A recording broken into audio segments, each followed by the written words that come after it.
Sometimes the greatest kindness arrives disguised as disappointment, and sometimes a 0 can be worth more than 1,000 when it carries a secret meant only for the broken-hearted. If this story touches your heart, please like, share, and subscribe to my channel Kindness True Stories, because these stories are meant to travel to the souls that need them most. The bell above the diner door rang, with a tired metallic sigh as Clara wiped her hands on her faded blue apron and forced a smile that no longer reached her eyes.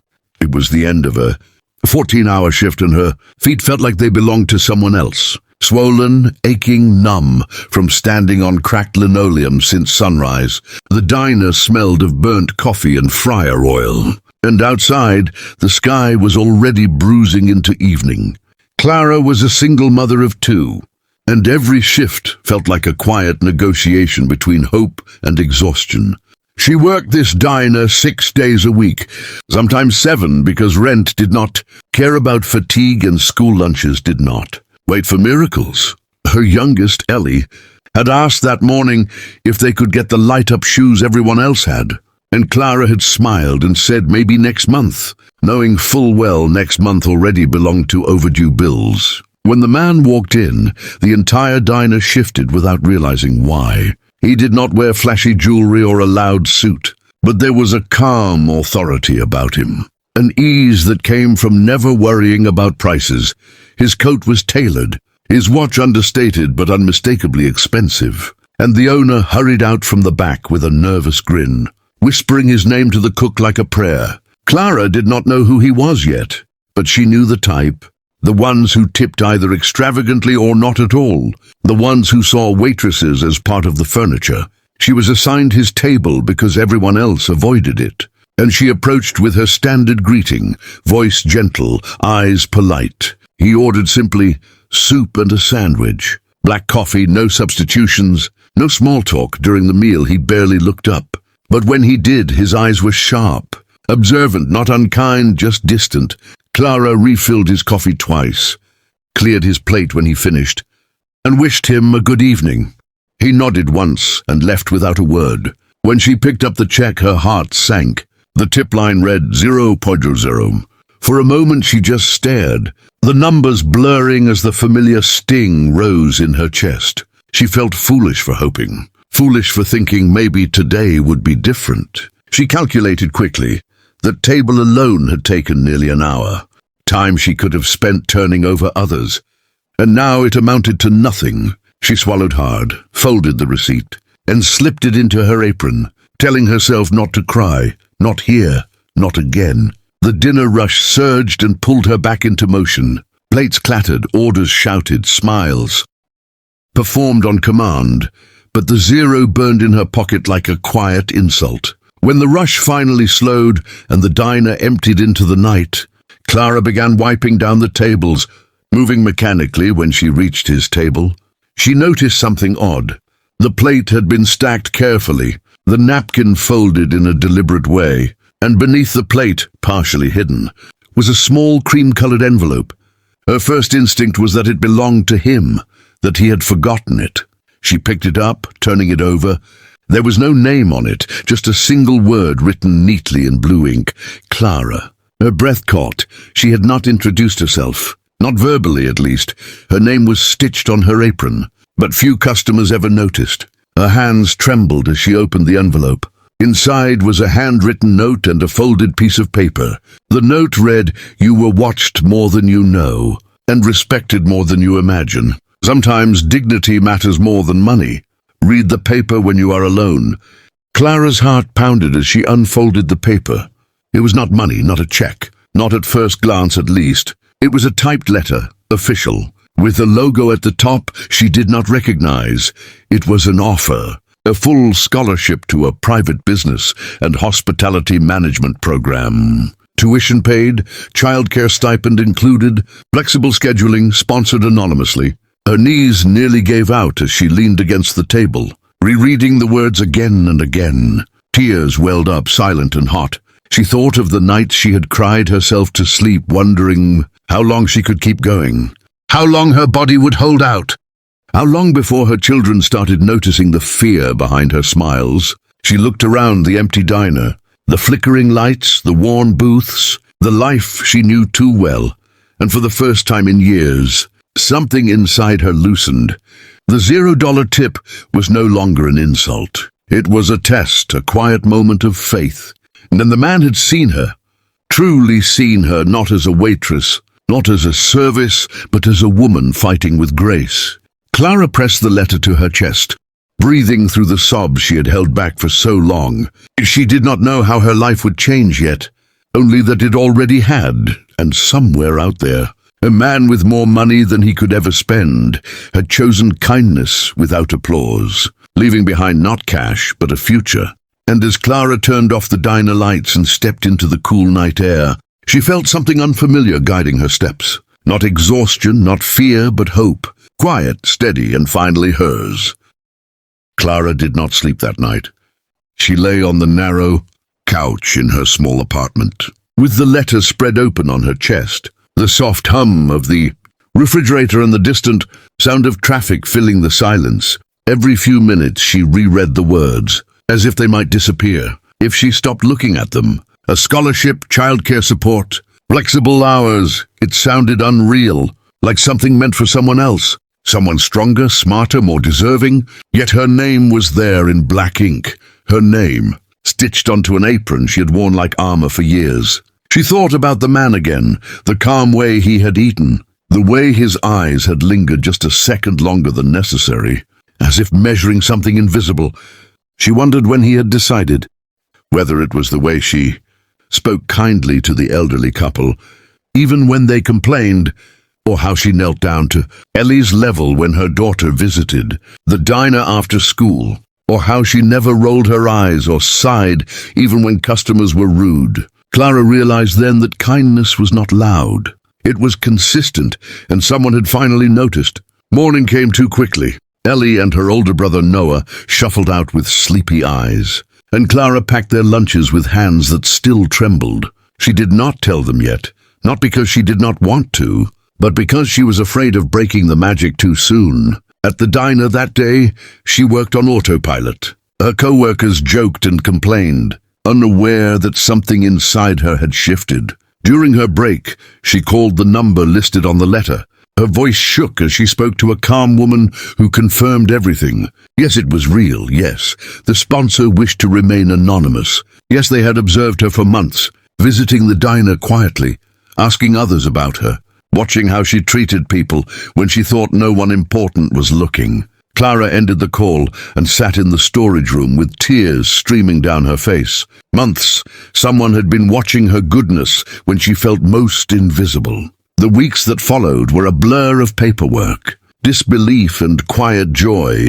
She started the program part-time while still working at the diner, juggling shifts and classes and motherhood with a new kind of energy. It was still hard, but the weight felt lighter now. Purposeful, the billionaire, though she did not know his name yet, did not reappear, but his presence lingered like a guiding hand one evening after class. Clara stayed late to help another student who was struggling, realizing she had become the kind of person who lifted others without thinking. Months turned into a year. Clara graduated at the top of her class, her confidence growing alongside her skills. She learned how businesses were run, how people were treated behind the scenes, how dignity could be woven into systems instead of demanded. When a management position opened at a respected restaurant chain, she applied hesitantly and was hired within days. The salary changed everything. No more counting coins for groceries, no more choosing between medicine and electricity. Ellie got her light-up shoes, Noah joined a soccer team, and laughter filled their home in a way it never had before. One afternoon, Clara received an invitation, a handwritten note asking her to attend a small charity dinner. The signature at the bottom was the same neat handwriting from the envelope. Her heart raced as she arrived at the elegant hall, surrounded by people who spoke of millions as casually as weather. And then she saw him. Older now, still calm, still observant. He smiled when he saw her, not triumphant, not proud, just warm, like a teacher seeing a student surpass themselves. They spoke briefly. He told her he had left zero on purpose. to see if she would complain, if bitterness would surface. But she had simply sighed and moved on with grace. That had sealed it for him. He told her money could be given to anyone, but opportunity should be earned through character. Clara thanked him, but he shook his head and said she had done all the work. He had only opened a door. She had already been knocking on her whole life. As the night ended, Clara looked around at the glittering room and realized she belonged anywhere. She chose now, not because of wealth, but because of who she had become. The $0 tip had been a mirror, reflecting her worth back to her when she had forgotten it herself. And she carried that lesson forward, promising silently that she would watch too, notice the quiet ones, the tired ones, and leave behind not just money, but hope whenever she could. Life did not suddenly become perfect after the charity dinner, but it became intentional, and that made all the difference. Clara stepped into her new management role with a quiet determination. Shaped by years of being overlooked, she knew what it felt like to stand on aching feet and still offer kindness. So she built her team differently. She learned every employee's name within the first week, asked about their families, adjusted schedules when someone looked too tired to stand straight. The restaurant began to feel less like a workplace and more like a shelter from the storm of life. And customers noticed, reviews poured in, not just praising the food, but the warmth, the feeling that someone genuinely cared if they were okay. Clara understood now that culture was not created by rules, but by example. At home, her children noticed the change too, not just the better apartment or the fuller fridge, but the way their mother laughed more easily, how she listened without rushing, how bedtime stories were no longer read with one eye half closed from exhaustion. Ellie asked one night why Mommy smiled so much now, and Clara held her close and said, because sometimes the world surprises you when you least expect it. Months later, the billionaire reached out again, not with money but with an invitation to sit on the advisory board of a foundation focused on workforce dignity. Clara almost said no, fear whispering that she did not belong among such powerful people. But then she remembered the envelope under the plate, remembered that she had belonged long before she believed it. The meetings were intimidating at first. Polished boardrooms, sharp suits, voices that carried authority. But when Clara spoke, people listened, not because she was loud, but because she was real. She talked about burnout, about invisible labor, about how respect could transform productivity more than bonuses ever could. Slowly, the foundation's programs shifted, more childcare grants, mental health support, flexible hours, and Clara saw pieces of her own journey reflected in strangers' lives. One afternoon, she visited a diner in another town as part of an outreach program, watching a young waitress juggle tables with a tired smile that looked too familiar. Clara sat quietly, ordered soup and coffee, and observed. The girl was kind even when customers snapped, patient even when the cook yelled.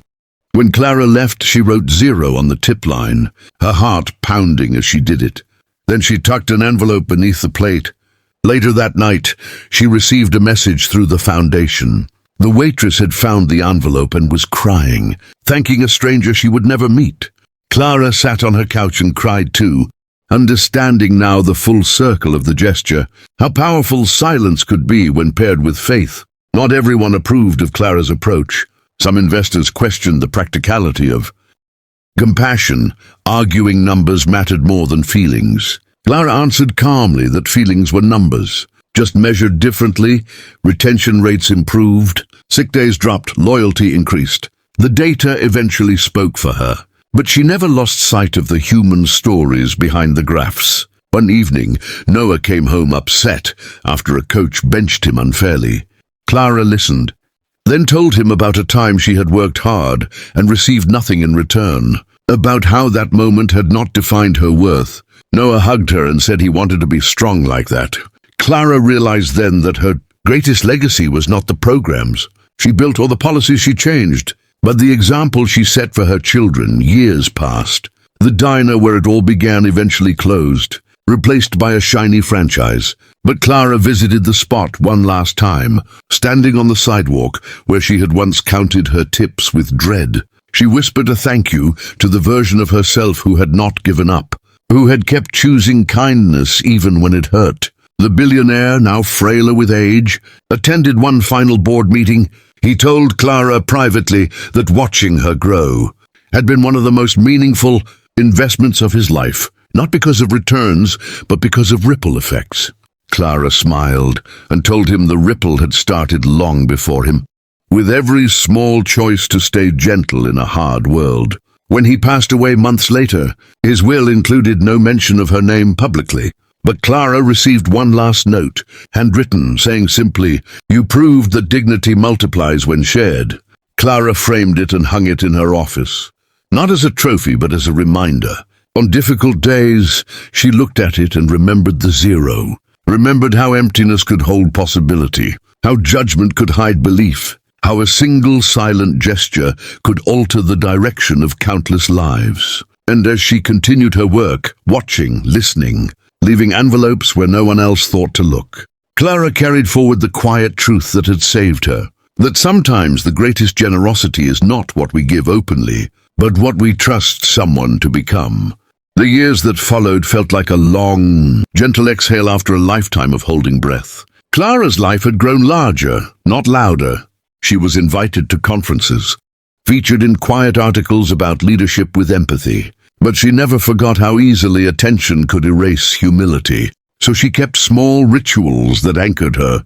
She still drank her coffee black, still folded napkins neatly when she visited diners, still noticed the way tired hands shook when refilling cups. The foundation expanded into multiple states, and with it came stories that kept Clara awake at night. Stories of single parents choosing between rent and medicine, of workers afraid to speak because they were replaceable.